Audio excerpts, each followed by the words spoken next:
The design of the spaceship is crucial to get right because it symbolizes Dr. Weston's ambition to evolve the human race at any cost, even wiping out an entire intelligent species.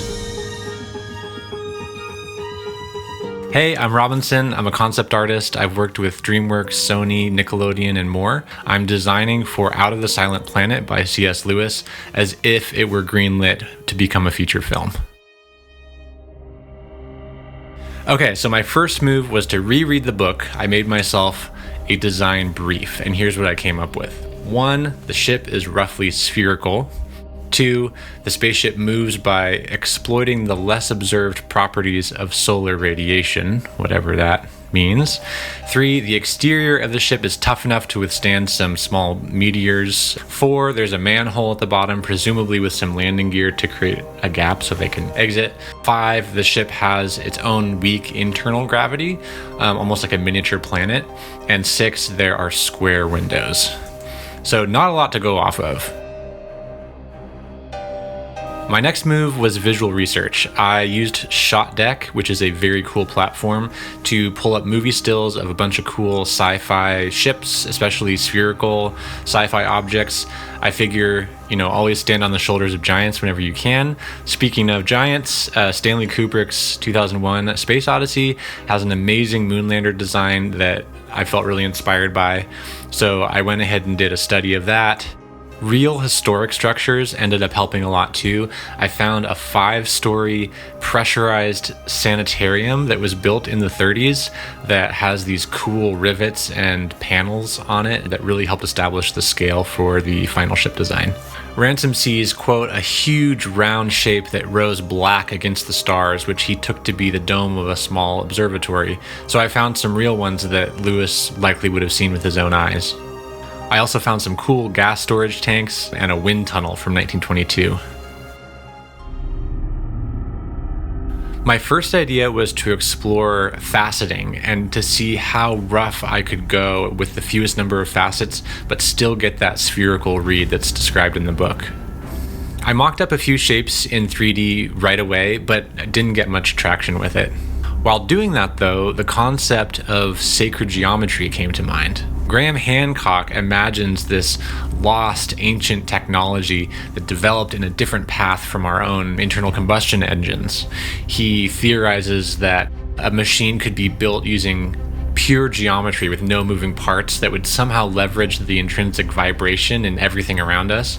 And I thought maybe Dr. Weston's doing something like that. His ship is, perfectly geometrically resonant, and so it can somehow move using a technology that we don't have. This led me down a rabbit hole looking at platonic solids, fractals, and this thing called a mandible, which is a 2D fractal projected into 3D space. I also wondered if maybe the Dark Eldil gave Dr. Weston secret knowledge or designs for the ship.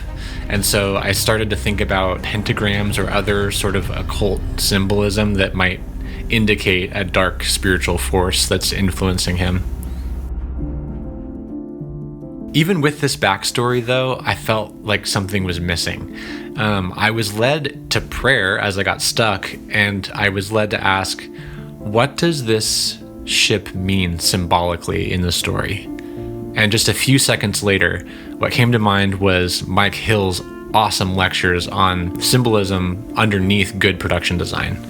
He used the film Contact as a case study.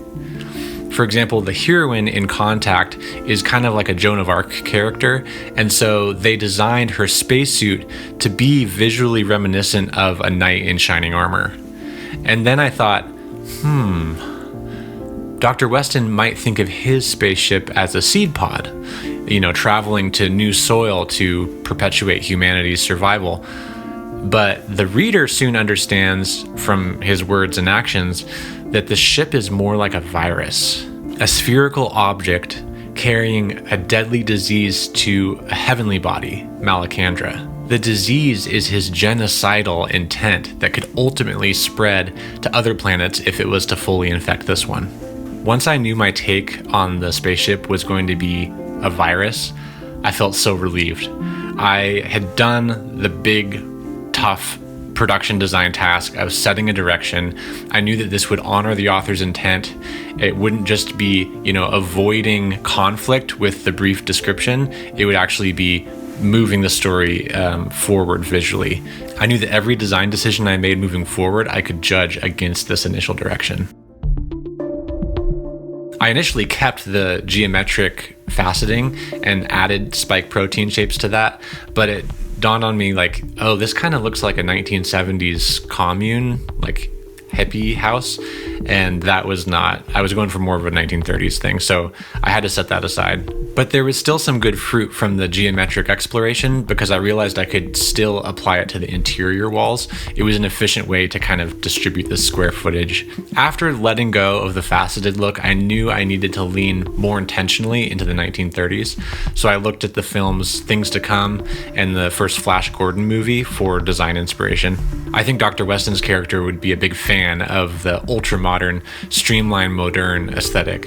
It kind of visually represents this idea that, machines are going to be the vehicle of salvation for humanity, which is an idea that was favored by H.G. Wells and his contemporaries, but actually was one of the reasons that C.S. Lewis wrote the book in the first place, was to contradict this idea.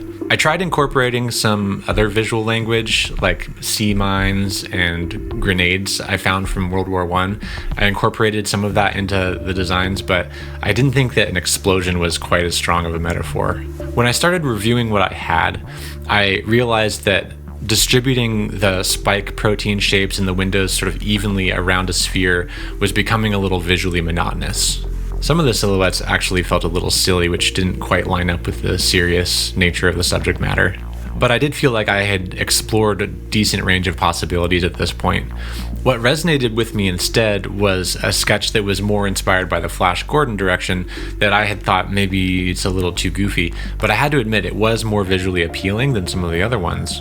Then it occurred to me, I can use the golden section to create my own custom grid and kind of conform this design to something that feels a little more mathematically pure. After all, I had been sort of soaking in mathematical precision for weeks, and so I wanted to get some of that flavor back in. Meanwhile, I really wanted to justify these spike protein shapes. I knew I needed it symbolically, but I wanted there to be some function to it to explain why it was there. I knew I wanted to have them extend and retract, which was partly for drama, but also so that the first time we see the ship, it's that nice clean sphere that's described in the book. My first instinct for rationalizing the function of these spike proteins was thinking about concentrated solar energy. It's like this mirror array with a power tower in the middle. And I tried placing little miniature CSP farms around a sphere, but there were two problems. It felt really vulnerable, so I didn't feel like it could withstand those meteorites that Lewis describes. And also, everything I made kind of looked like a golf ball or a soccer ball, so I kind of dropped that one. My next thought was, maybe these spikes are creating an energy field around the ship, some sort of anti-gravity thing. So I was doing electrical, balls of energy and plasma. I was thinking about how light kind of refracts or is changed by gravity. Then I realized I could actually go back to my sacred geometry idea by creating geometric shapes with laser beams between the spike proteins. Maybe the light was the byproduct and it was creating some sort of anti-gravity field. I found out that two icosahedrons together made a really cool pattern, and that actually ended up influencing the windows, the position of the spikes, and the walls inside the ship. From there, it was about translating from 2D into 3D, balancing how strong I wanted the thing to read as a virus without going too cartoony. And I wanted to make sure there was that streamlined, modern flavor in there too. Then it was time to develop a concept model and the final image. I really believe that the symbolic meaning of a prop or an environment or a costume design in a story is not arbitrary. This was a discovery, not an invention. It was like a constraint that ended up being generative because it was a constraint born from the intent of the text. I think that's my working definition of good production design.